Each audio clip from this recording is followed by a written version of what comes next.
Hey friends, if you encounter ShellExperienceHost.exe or Windows Shell Experience Host high CPU usage on your Windows 11 computer, then please watch this video. I will guide you through the resolutions. The first solution is to check for updates. Right click on the Start button and select Settings from the menu. Go to the Windows Update tab on the list on the left hand side and click on Check for Updates in the right pane. The next solution is an SFC scan. Search for command prompt in the Windows search bar and click on Run as Administrator. Type the command sfc /scan now and hit enter to invoke the sfc scan.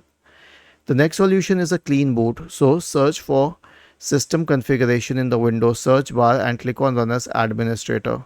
Click on Services, select Hide all Microsoft Services. If any of the services checked, click on Disable all, apply, OK, and then restart your computer.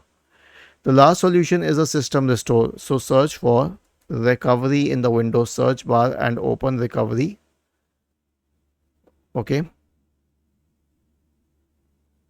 Go to open system restore. Select choose a different restore point next.